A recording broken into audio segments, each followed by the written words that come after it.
welcome to episode 7 of the Daring to Dad podcast, where we have conversations at the intersections of fatherhood, faith, masculinity. My name is Ryan Walton. I am the host. I'm also a coach. I'm a father myself, and I'm really curious about these topics. And today's episode is really special for me. Today, I'm talking with my really close friend, Ben Webster. We go back a number of years now, and this is really just two brothers talking about life, about our journeys, about our joys, our disappointments, our grappling with life, maybe going some different directions than we initially anticipated, and about how both of us really have leveraged the tools from these experiences and these transformative journeys to assist other men in forging their own path forward. Ben lives in Nashville. He's newly married. He's the proud father of 3 daughters, and he has 2 stepdaughters as well. And I know this man places family at the center of his life. Professionally, he's a trained men's coach, and he works with Man Uncivilized. So I'm really excited to share this conversation with you. Enjoy. Benjamin, my guy, thanks for being on the Daring to Dad podcast. Thanks to be here, man. It's surreal, like seeing you do the podcast and seeing them roll out and actually be and do this with you. It's exciting. So thanks. Yeah, absolutely. You and I go back now a number of years, and just some context for Benjamin and I, and I'm gonna let Benjamin talk about what he's up to and stuff. But we met, gosh, maybe 5 years ago or so, maybe 2019, at a men's retreat in Ojai, and then I think we connected a year later at another men's retreat, and Benjamin and I have always just really connected on a deep level and just had a really great life-giving bond, and so I'm just excited to talk to you today and share some space with you. So I appreciate you carving out some time. I appreciate you. I don't think I've ever said this to you, but I'm really proud of you. I'm really proud of the man you're becoming, the things that you're doing. I know through some transitions and hard things, like you step back for a while. And I think a lot of people step back for a while and then don't move forward or continue on what they were doing. And so I think it speaks a lot about who you are, but I think you've also done it with humility, and you've done it with strength. And I'm just proud of you as a man and what you're doing, because this is needed. Like, men need a place, dads need a place, and need this real men showing up, talking about what it means to be a dad, all those things. What does it mean to be masculine, man? What does it mean to be a man in today's culture? So I appreciate it. I'm proud of you, bro. Man, that just means a ton. Because there are still days when I'm just like, what am I doing? What am I saying? Does anyone care? We all have these moments that we're working through where we just feel like, oh my gosh, you're putting yourself out there, feeling this deep sense of call it whatever you want, calling, purpose, mission, I don't know. Yep. And there's a lot of stuff out there. There's a lot of noise. I think, I don't know who said it. Someone out there said it, because this is not my own thing, but I've heard it said that, whenever we want to find a reason to not go on, or a reason to doubt, it's always right there. We can always find that. It's really easily accessible to, find all the reasons why you shouldn't, to all that stuff. But to hear that is really means a lot, man. So thank you. Same with you. When we've both been through just a lot of transition in our lives, we can talk a little bit about that. But I know when we first met a number of years ago, you were going through your own transition, and you've come a long way now. You're coaching, leading other men, doing some great things. Set the stage for us a little bit. What are you up to? Yeah. So currently a lot of different things, different roles that I've been in before. When we met, I just was going through a divorce.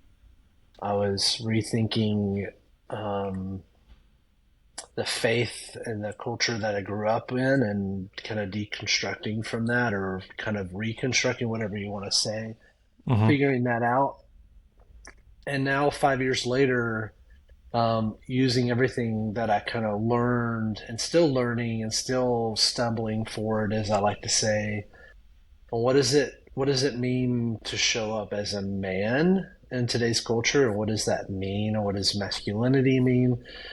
I focus a lot in my men's coaching, so I do men's coaching. Also help run my brother's insurance company, and also full time. Well, I'm a co-parent my kids, and I have 5 daughters between a blended family, and so I manage most of that when they're with us. And so schedules and camps and school and depending on the type of season it is. Um, but yeah, mostly what I get passionate about is helping men who find themselves in a place that where they're stuck. They feel like everything they've built no longer works. Um, whether they're in a transition of a job or family life or any just tough transition where they're just like, I know this isn't working, and I feel like my body is screaming, this doesn't work, and I Mm-hmm. need something else. Yeah. And so I really um, love helping men in that kind of fork in the road, I guess, or pivot point of their life of are they going to let go of what they thought they built or should be for so long and actually experience who they truly are and get to know who that person really is. Mm-hmm. So, I hear the word stuck a lot, and I think yeah. it describes a situation a lot of guys feel like they're in. What was stuck like for you, Mm. and what has it been like? Great question.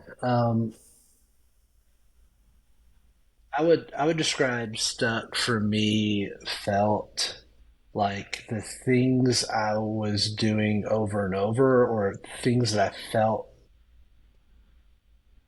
were beneficial, were only giving me like I kept hitting a wall. Mm-hmm. Um, whether that was, um, gosh, this is I got to think about this. Mm-hmm. Whether it was it just things didn't feel like they worked.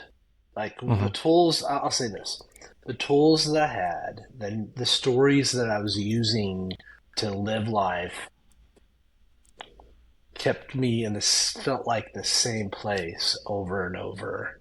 I'd Yeah. come back to this place of despair, Mm-hmm. place of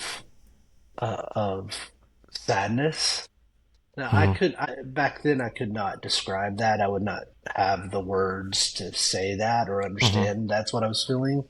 Yeah. But that that's what it felt like for me. It felt like I was stuck in this pattern over Mm-hmm. and over, thinking that if I kept doing this pattern, it would, what insanity is, kept doing this, then it would somehow automatically change or I Right. would get a different result, but I didn't. Yeah. Yeah. Feels like I mean at the end of the day you're just not getting out of life what you want, Yep. and it feels like you're not and all the things you're doing to try to like achieve that result is not working. I know for me, stuck has felt like I'm living this story, this narrative about myself and about like what I've either I thought I should be or what others think I should be, Yeah. and I'm there's something else under the surface that's there, that's not Hmm. being tended to and lived, that's Mm. calling out. And Yeah. the container of my life is not welcoming of that. Mm. welcoming of the person that I'm becoming. That's exhausting. That was exhausting for me. And as much as I tried to, pretend to be this thing that maybe I was at one point, but I just wasn't anymore. Right? Yeah, it makes me think You of feel the stuck in that. Yeah. the Jim Carrey clip where he talks about depression, Yeah. where he I've seen that. says, yeah, where he says depression is really your body saying, I no longer want to play this role anymore, and I can't. Yeah. Like, this is exhausting Mm-hmm. to play this role. Yeah. And Yeah. I think that's true. I think from all the understanding, the stuff we've learned about around trauma and understanding conditioning and understanding that 85% of the things we do now at our age are conditions or agreements that we made as a little kid, that really we're all playing roles. We're all playing these Mm-hmm. roles that we think have protected us. And I think the great midlife crisis or whatever is men or women realizing I no longer want to play this role Mm-hmm. that I've been told that I'm supposed to play or been conditioned to play, that I just automatically do every day. Yeah. Yeah. I did this because I thought this was what was best for me. I did this because I thought this would, for me, I played those roles and played that container because I thought that is what would keep people from abandoning me. Mm-hmm. Yeah. What's an But example of like a role mm, that we play that you've played that maybe other guys you've been around and work with play? What's an example? Because I think we talk about sometimes, oh, we yeah, play this role, but like, what does that mean? What does that you and look I have like? talked about this before, but the nice guy role. I Uh huh. think that is a role. When I talk about it, people get a little confused because they think, well, Ben, isn't that the problem with masculinity right now? We don't have any nice people. Like, they're Mm-hmm. all angry or mad or toxic. Mm-hmm. And what I mean by the nice guy role is not necessarily like the traits of being kind or the traits of being loved, because that's how I live my life. I live Yeah.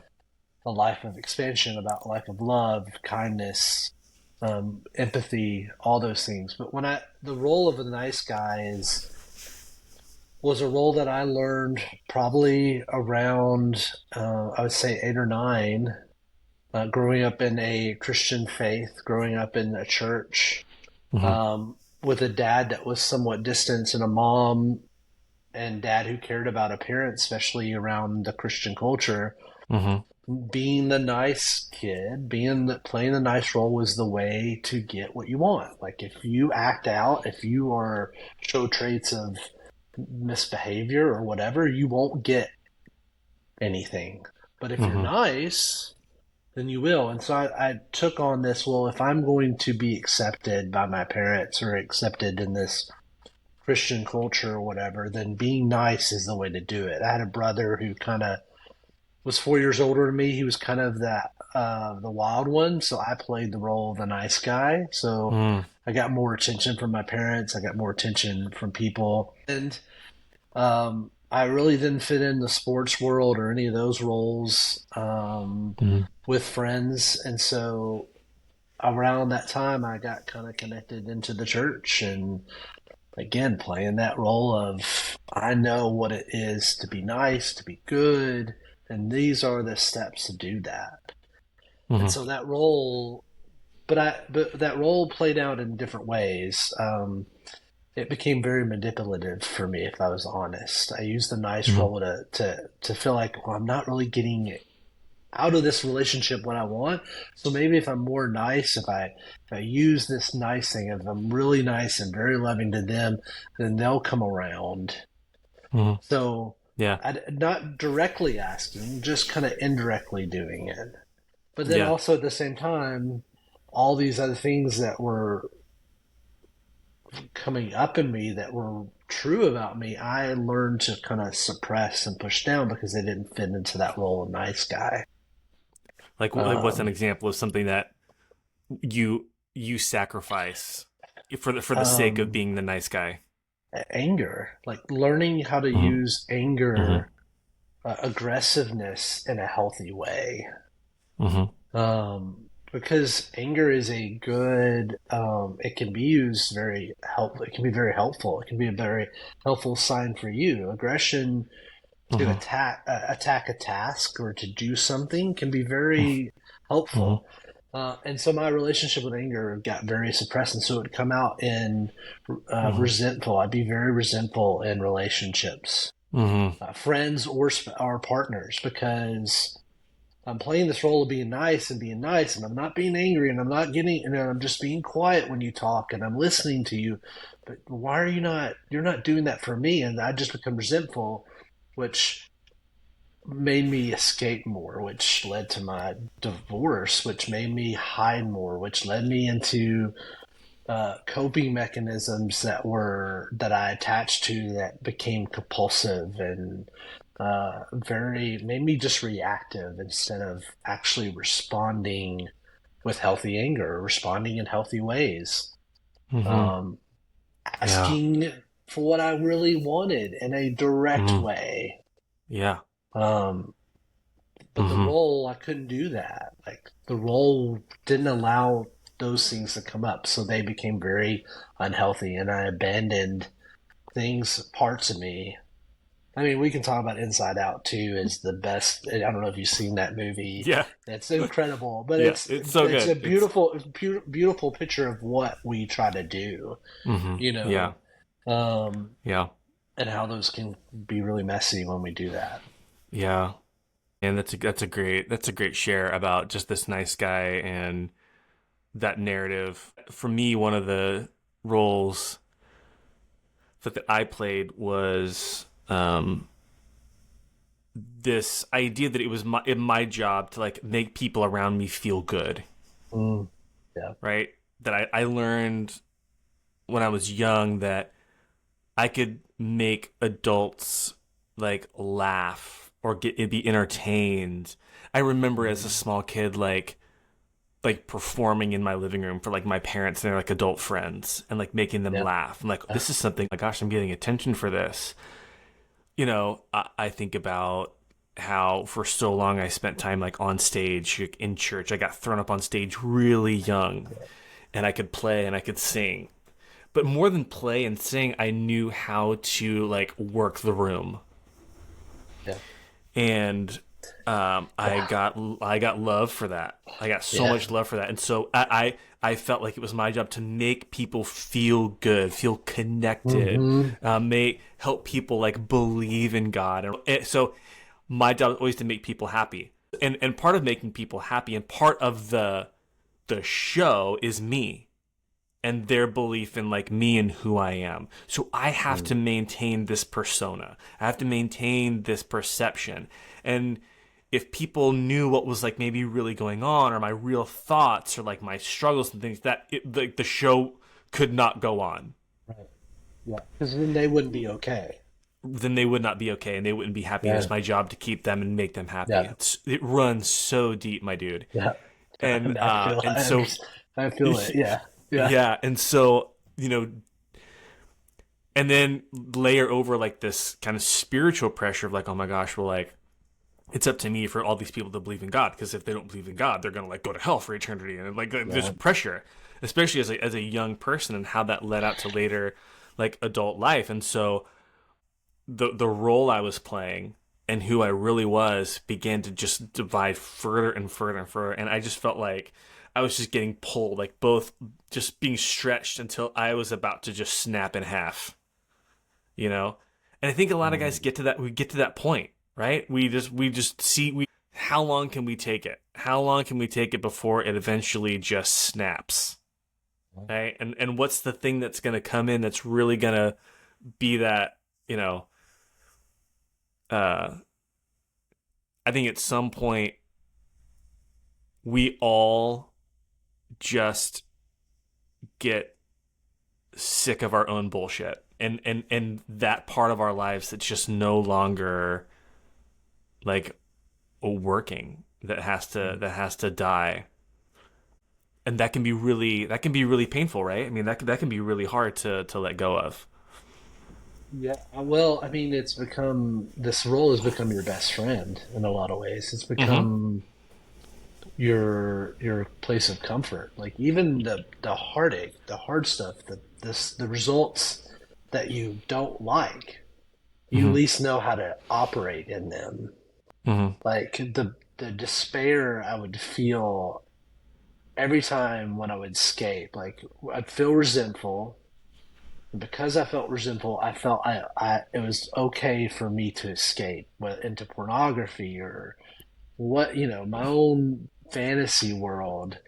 Mm-hmm. I thought it was okay, and I would do that, and then later feel so much shame because in reality, self abandoned my own self so that I wouldn't face or feel what was coming up in that moment with that person, be present.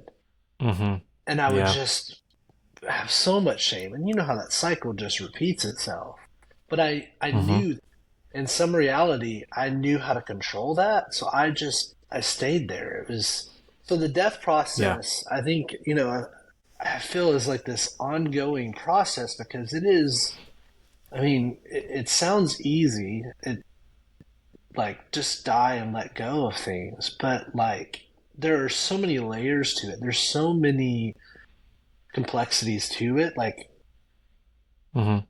it's just it's difficult. I see it. Like I'm glad you brought that up because I feel like my wife and I have been talking a lot about this. Is I'm in this place of really dying and letting go of this false self, this false identity, the ego, whatever you want to call it, this self that Mm-hmm. I've created. But it is so intertwined to everything I do that's hard to Yeah. see sometimes. But it feels like Mm-hmm. death. It feels because I mean, my if protective parts of me that have there to protect me, that grew to protect who I was, are fighting back Mm-hmm. with vengeance because they care about me. This Yeah. system, this self that I've made and created Mm-hmm. is what's protected me for so long. It's been my best friend. Is Mm-hmm. it loves me, if you want to say it that way. Yeah. So Mm-hmm. it's never easy to let go or process of death of something that felt like it was there for me, that it protected me. Mm-hmm. Does that make Yeah. sense? And so, yeah, Yeah. like, It absolutely does. I mean, I was actually thinking about that as I was on a walk this morning, and you know, going through divorce was a type of experience, initiatory experience for me when yeah, it comes to like my life, my journey as a man. And I know that you've been through this too, and I don't know exactly what your experience with this particular area of it was, but I've for so long felt in me because of my wiring around relationships, divorce, what that means, the the way that people who got divorced were like seen, like in the culture that I yeah, grew up in, and the messages that I was fed as a young person. Like in a sense, that was like kind of like the ultimate failure. And being a divorced man in the world, I have felt like almost like a walking apology, like that I owe the world like some, mm, like I owe everyone an apology for like failing at this like one thing that I was supposed to do. In that, um, you know, mm, the experience you get, mm, almost feel like you get downgraded in like society and culture and relationships, your friendships, like all these things. And I think a lot of those feelings that I've had have to do with a lot of some of this like of this wiring of this story that I lived for so long about um, what is success, what is failure, what is good, what is bad, all of these types of things. yeah, And it's been really hard to negotiate some of those stories and not to escape like accountability and facing my Right. own um, areas of failure and opportunity, Yeah. right? Yeah. And the things that I've mistakes that I've made, all that. But overall, this like feeling of like who I am and how that's really challenged. It's been really, really difficult. That's been I don't know. Yeah, it's hard to take this one thing that happened in your life and not let it define who you are Yeah, yeah, forever, you know? yeah. And you're very articulate, you're very thoughtful. And Mm-hmm. so, and this is where we're very alike. Um, you want to take responsibility. You're willing to be self-aware Mm-hmm. and see where you failed and even own it and talk about it and say, hey, don't make these. This is what I did wrong. This is why this happened. But at the same time, how do you, I'm going to use these words, rise up? How do Mm-hmm. you Mm-hmm. um, come out of this not defined by something that happened to you or a decision you made Mm-hmm. when Right. you have a whole life ahead of you? Mm-hmm. And you do, like cultural constructs and religious constructs have all these things saying this is what marriage is supposed to look like. This is what a committed Mm-hmm. father looks like. I mean, Mm-hmm. I can only imagine. I mean, I can imagine what I went through and the shame I felt from like, am I leaving my kids? Am I, you Mm-hmm. know, this is me abandoning them. This is me, all those Mm-hmm. things and losing friends. There's so many things that came through. The biggest thing that I think I'm learning that the there's not a balance, but how do you like? I want to take 100% responsibility for what I did, Mm-hmm. but I also don't want to stay in the role of I fucked up, Mm-hmm. Yeah. I messed up, Mm-hmm. so I should never ask for what I want. Should Right. never ask Mm. for Right. things Yep. or Yep. or demand things. And Mm-hmm. now I'm in this place of like it's 4 or 5 years from my divorce. I'm remarried, and we're trying to build the life that we Mm-hmm. have, Yeah. we've been given, that's in front of us, Mm-hmm. and cultivate it. And so I've got to start. I need to ask for things in co-parenting that I need. I need to Mm-hmm. be direct about that. And how do I do that in a way that doesn't come off across as an Mm-hmm. asshole? Yeah. And Right. from the understanding there, I would love for my ex-wife, my co-parent, to see me in a certain way. Mm-hmm. I Right. wish she could really see the man I am now versus the man I was there, because Mm-hmm. um, I manipulated, I lied, I did a lot of things. I broke her Mm-hmm. trust. So I don't blame her for Mm-hmm. seeing me, but she will, until, she does the work that she wants to do, she will see me as that man forever. Yeah. Yeah. And I want her to see the man I am now, but that I've come to realize or have the expectations that she may never see that man, and that's okay. Yeah. But how do I maintain my integrity and maintain the alignment of how I always want to be loving, I always want to be expanding, I always want to uh, be what masculinity, true healthy masculinity is, this ability to move forward in Mm-hmm. strength and um, be grounded. How do I do that in a way that it doesn't come across as an asshole? And it doesn't, Yeah. am Yeah. I making sense? It's like Yeah. this, I think kind of if what you're that, saying, like the yeah, that hard rubs part. against the whole idea of I think one of the elements of like the nice guy story, which Yeah, yeah, yeah. I've lived that as well, is like caring a lot about how other people perceive you. Like it's a big Hmm. part, right? Yeah, And so yeah, this idea of like, oh man, this that this person perceives me a certain way and that I can't control their narrative about me or the narrative about the relationship, the Yeah. narrative about whatever, like letting that go Hmm. Yeah. is really hard for the nice guy. I mean, Yeah. really hard to be like, you know what? Can't control of what people think about me, feel about me, say about me. That's really, I mean, like we see it all the time. Oh, I don't care about what people think, but actually, Yeah. Yeah. what people think like can have a big impact on our lives, especially in Yeah. today's culture. And so that's really hard, man. Like I get that. I feel that. Yeah, because like you were saying earlier, I have that same narrative in me that you were talking about it entertaining people. I had this narrative: if the people around me are not okay, or they don't think I am the good guy, Mm-hmm. then that means I'm not okay. So I was so, Mm-hmm. if I really leaned into when I was in conversation with people or met new people or people around who knew my ex partner, I would really lean into painting this picture of who I am because I needed them to be okay with me. I needed them to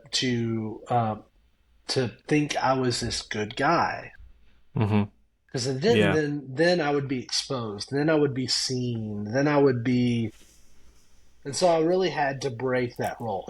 I really had to realize, Mm-hmm. well, there's a lot of Yeah. little story narratives, but this idea that I could no longer source my validation and who I am and my acceptance outside of me. Mm-hmm. I had to Yeah. source that within. Mm. Oof. Yeah. And that's been the journey because every time I source that stuff outside of me, Mm-hmm. it always comes up empty. It always comes up um, Mm-hmm. lacking, you Yeah. know? Yeah. Yeah. To learn to, uh, I think a big part of my journey in the past couple of years has been rebuilding trust with myself, rebuilding belief in myself. And I've learned for me that starts in the little things that I'm doing every day, the commitments I'm making to myself, Yeah. saying, I'm going to wake up at this time tomorrow and like doing it. You know, when I say, hey, I'm going to wake up in the morning and I do it, that's building trust in myself again. Right. Yep. Hey, I'm gonna eat this certain way, or hey, I'm gonna call this person, I'm gonna show up at this thing and doing it, and being able to, yeah, it's been building like trust within myself because I think post divorce, um, you know, post a lot of things in my life that I've moved away from. I think there was really like, can I trust myself with this? Can I trust myself Mm. with this next season of my life? Can I trust myself? Can I trust myself to move forward? Right? Yeah. You know, and that's been really hard. But it's been in the small everyday things that I've began to regain, rebuild, retrust in myself, who I am, who I'm Mm. becoming, and like that begins to get, expand and grow and build and become more solid as time goes on. Yeah. That's so Yeah, huge. I think I yeah, said this to you last time we talked, but I realized at some point I had this realization that I spent majority of my life, I might have said this earlier here, trying to get people to accept me and not abandon me, but yeah, realizing the whole time I was abandoning myself. right, Like all my protective mechanisms, coping mechanisms, all those things are self abandoning. hmm They're saying, I can't, and it's really abandoning my little child, my little Benjamin. Like it's an abandoning hmm him. That's hmm who I'm. hmm That's who I'm trying to get to trust me. again. That's who I'm getting Mm. to come relationship with. Is to say you can trust me. So those, I think it's beautiful. The little commitments, the little things is showing up for little Ryan, like showing Mm-hmm. up for to say you can trust me. Mm-hmm. At some point you couldn't, and you Right. needed a protector. You needed someone to come in. You needed a coping mechanism. You needed some agreement Mm-hmm. to keep you safe. Yeah.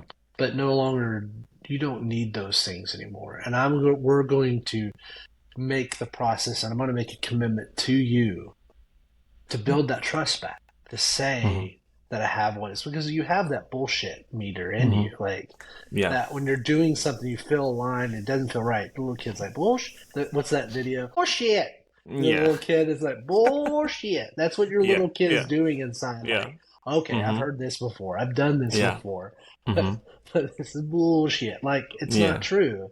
And I Yeah. think a lot of my practices, and I've in the last 2 months have gotten into a new therapist working on inner child work and coming Mm-hmm. back to that true essence, that kid that what before he self-abandoned, before he learned all these conditions and the self that he built, who that kid is, who Mm-hmm.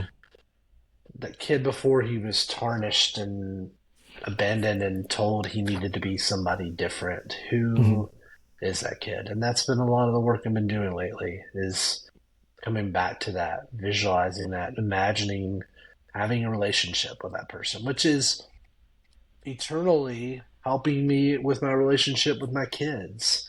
It's helping my relationship with my new wife. It's helping in how I face Mm-hmm.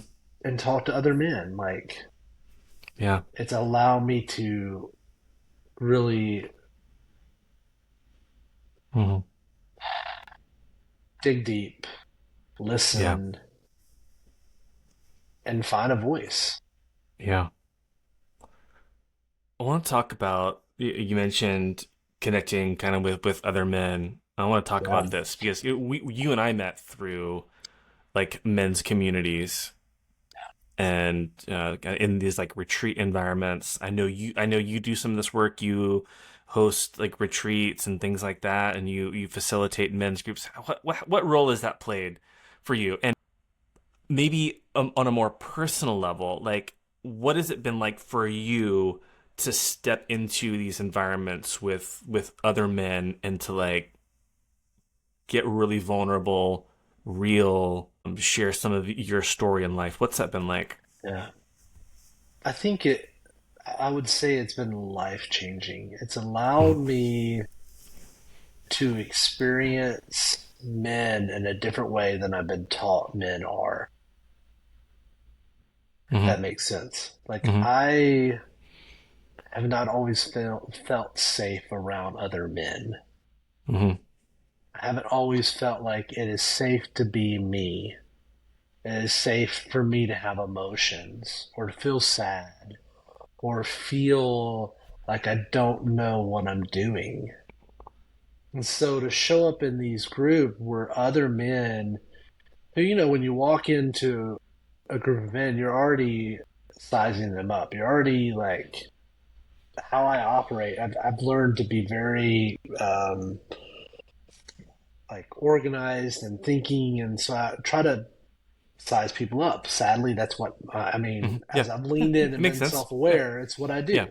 Yeah. And so there, men, I see men in there. I'm like, oh, they're that's a jock, or that's a high-paid CEO. This Mhm. is a guy that and then to hear them start to get vulnerable and to hear them start sharing things and not necessarily have the right answers or the answers that I've always heard was so life-giving to me. It allowed me for the first time to feel safe and to feel like I can be seen Mhm. because other men are allowing me to see them, like truly see them.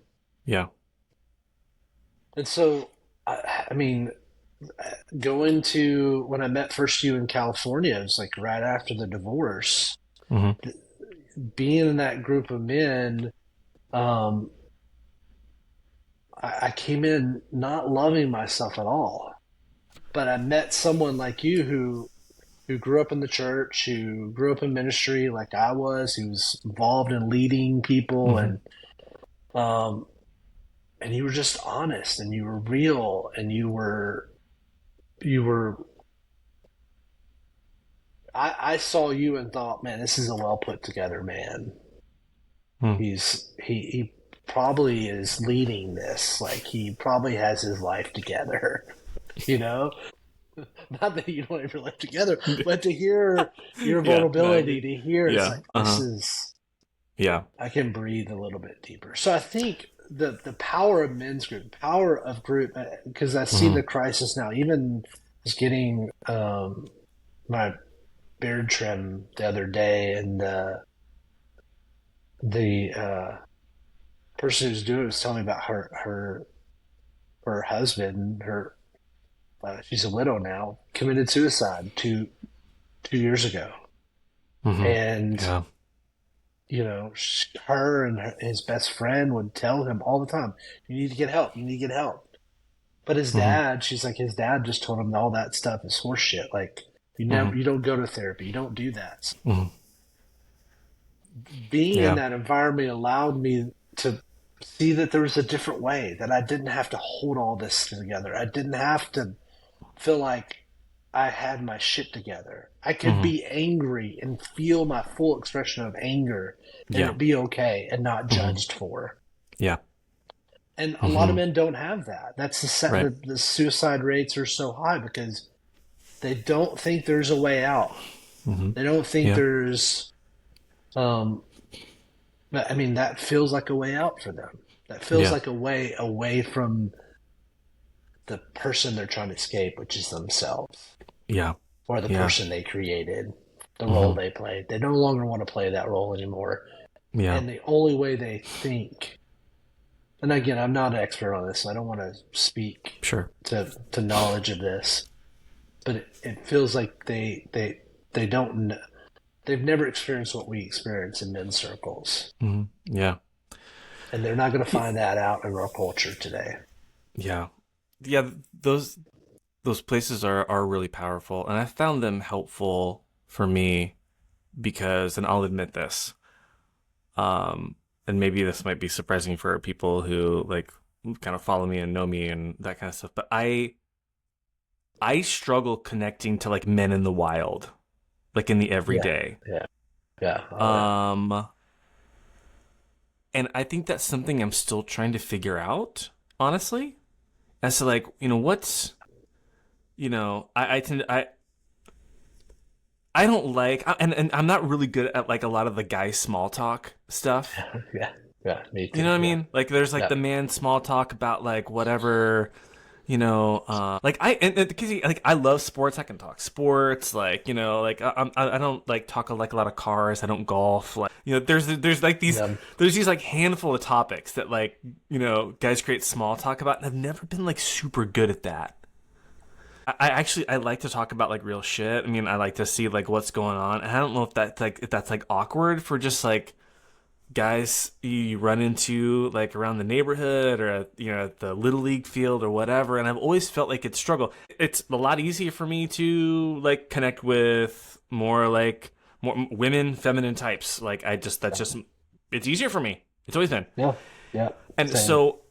so if what I'm saying right now, if someone's listening and you're like, well, that's me too, I will tell you like these retreats and like men's groups and circles are like a great way to meet like other men because it kind of gets everybody out of the context, and like you show up and you like even you when you were describing, you mentioned a bunch of roles like, oh, there's these athletes, there's these really high, Yeah. successful like business guys, there's these artists or whatever, but when you get into these environments, like none of that shit matters.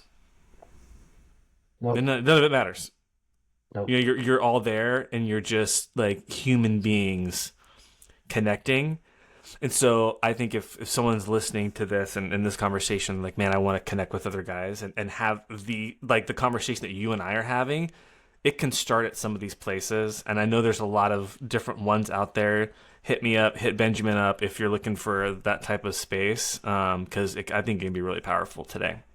Yeah, and even if you don't even know or how to articulate what we're saying today, like you Yeah. like kind of resisting. If you're resisting what we're doing right now, I think you need to do this Yeah. because Yeah. resistance is Yeah. always the key to like, okay, you need to lean into this. Because Yeah. why are you resisting it? What? Hmm. But Yeah. I love going to these groups, to these retreats and these meetings, and seeing men who are the tough guy, like this never experienced this, but they're thrown into an atmosphere and they break. It is like a light bulb, like Yeah. goes off in their mind, Hmm. and you sometimes those guys are like the most amazing when they go back home because they've Yeah. experienced something the first time they've been always looking for. But I think that the key is here permission. Uh-huh. They're given permission to do something they've always wanted to do or felt inside they Hmm. wanted to do, which is be seen. Yeah. And the problem is they're not given permission in the world to do that. They don't have permission in the containers they built or the families or Hmm. to do that. And I think these groups and men's coaching and what I do, I'm just giving them permission Yeah. to be that, to say it is okay. Hmm. It is okay to want something in your life. It's okay to pursue things. It's okay to be sad and to grieve what you've lost. Hmm. Like Yeah. you have permission as a Hmm. man. That Yeah. is every experience of being a man and masculinity is feeling the Hmm. emotion of sadness and Yeah. grief and embarrassment. Hmm. And those are all parts of being a man, Yeah. and you have permission to do that. Yeah. Yeah, man. I've said some crazy things about my life in like some of these like men's Oh, groups and like, yeah. you know, and it's great because,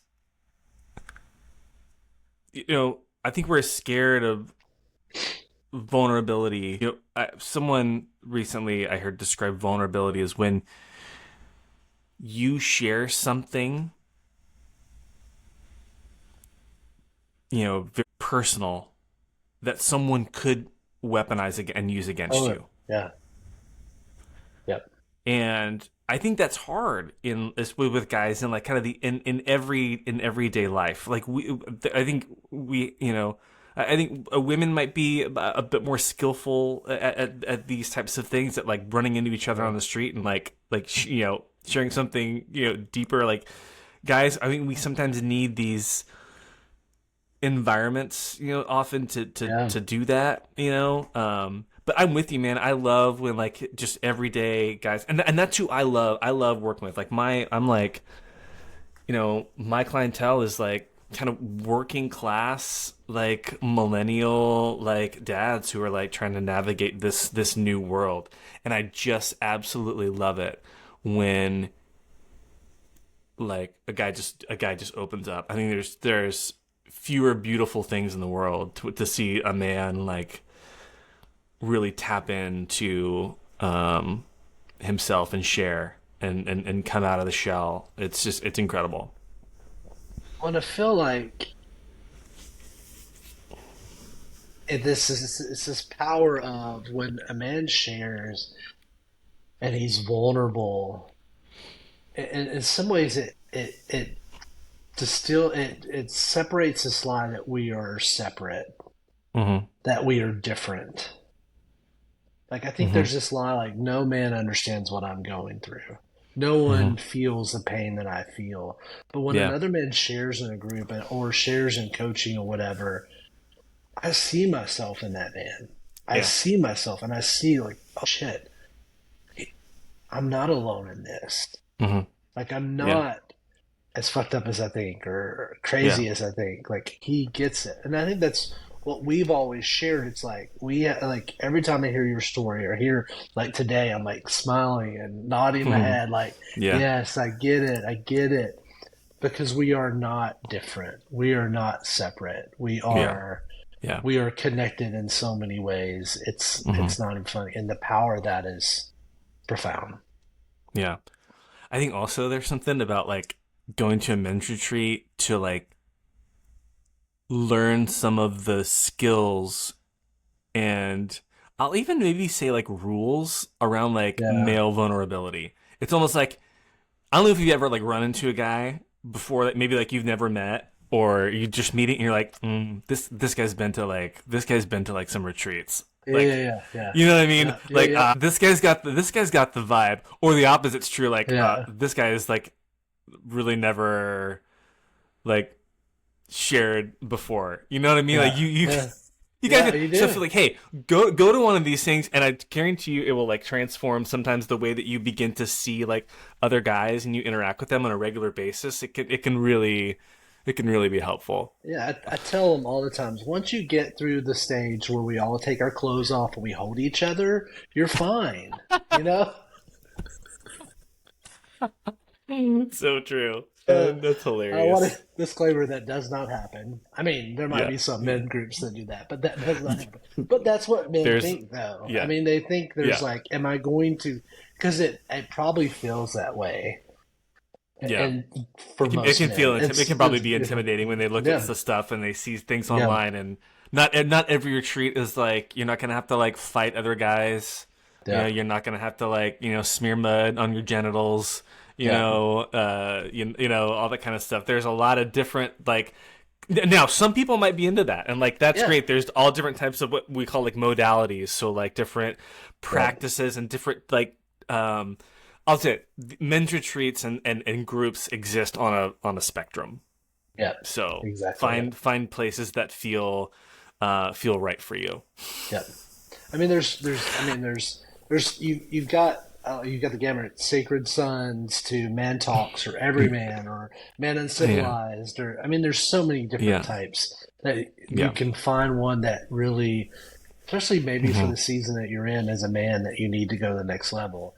But I yeah, encourage people not just to like dive into one, like don't dive hmm in just to one thing, like because hmm I see men do that, and sometimes it's beneficial. But I think it's really you can learn so much from different groups and different yeah. things.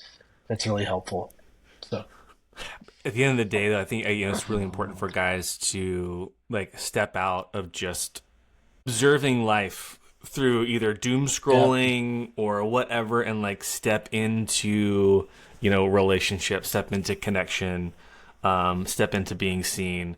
And yeah, I'm so glad that you made the choice to do that back in 2019 when we met. I'm proud of myself for doing that. um, It's brought you and I into a relationship with each other, which I'm so grateful for. Thank you for what you said about me at the beginning of this podcast. I'd say the same thing about you, man. To see you grow and thrive, and to see you smile, to hear you speak with confidence and like authority, and with at the same time with a deep sense of humility and gratitude, is so powerful, and it's rewarding for me in my life. So, man, thank you for what you bring to this world, for the guys that you're working with, to this new blended family that you have. yeah, Those girls are lucky to have you in the house, and this example is a guy who's really putting in the work to be the kind of father that they need. So, thank you, man. I appreciate you. thank you. Thanks for yeah. I feel that.